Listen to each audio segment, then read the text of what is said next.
ఈ ఆంధ్రప్రదేశ్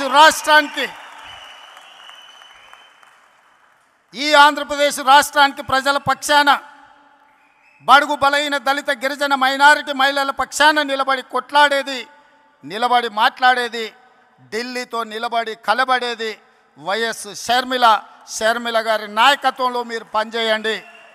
తప్పకుండా 2029లో రాజశేఖర రెడ్డి గారు ఏ విధంగా అయితే 1984లో ప్రస్తావన మొదలుపెట్టి 2004లో 20 సంవత్సరాలు కొట్లాడి ఆనాడు ఉమ్మడి ఆంధ్రప్రదేశ్కు ముఖ్యమంత్రి అయిందో, 2009లో ఈ ప్రస్థానం మొదలుపెట్టి 2029లో ఆంధ్రప్రదేశ్ రాష్ట్రానికి వైఎస్ షర్మిల ముఖ్యమంత్రి అవుతుంది.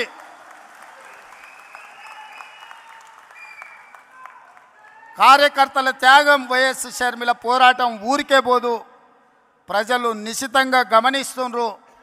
2029లో ఈ దేశానికి రాహుల్ గాంధీ గారు ప్రధానమంత్రి అవుతారు.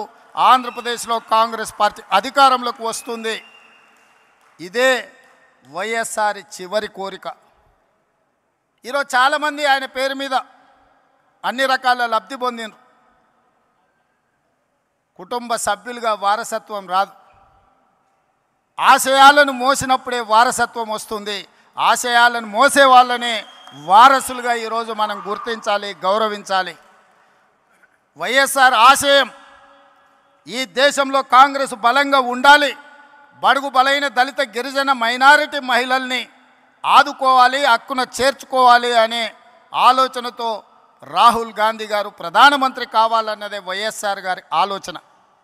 మరి ఈరోజు ఆంధ్రప్రదేశ్ ప్రజలు నేను అడుగుతున్నా, వైఎస్ఆర్ అభిమానులను నేను అడుగుతున్నా, వైఎస్ఆర్ పేరు మీద రాజకీయ వ్యాపారం చేసేవాళ్ళు ఆయన వారసులా, లేకపోతే నిజంగా వైఎస్ఆర్ గారి ఆశయం కోసం కష్టపడుతూ, ప్రతి ఒక్కరికి తెలుసు, బడికెళ్ళే పిల్లగానికి కూడా తెలుసు ఆంధ్రప్రదేశ్లో కాంగ్రెస్ అంటే గెలుచుడు కష్టం సార్, సర్పంచ్ అయినా అని. సర్పంచ్ గెలవడానికి కష్టమైనా పర్వాలేదు, నేను కష్టపడతా అని ముళ్ళబాట ఎన్నుకున్నది వైఎస్ షర్మిల. కాంగ్రెస్ పార్టీ జెండా మోస్తుంది అని అంటే కేవలం వైఎస్ఆర్ ఆశయాన్ని కొనసాగించడం కోసమే ఈరోజు వైఎస్ షర్మిల బాధ్యత తీసుకున్నారు. తెలంగాణ రాష్ట్ర ముఖ్యమంత్రిగా, తెలంగాణ కాంగ్రెస్ పార్టీ అధ్యక్షుడిగా గాంధీ కుటుంబానికి వారిచ్చే ఆదేశాలను పాటించేవాడిగా 100% మీకు అందరికీ అండగా నిలబడతాం. షర్మిల గారికి తోడుగా నిలబడతాం. ఆంధ్రప్రదేశ్లో కాంగ్రెస్ను గెలిపించడానికి, కాంగ్రెస్ పార్టీ కార్యకర్తలను కాపాడుకోవడానికి, ఎలాంటి కార్యాచరణ తీసుకోవడానికైనా మేము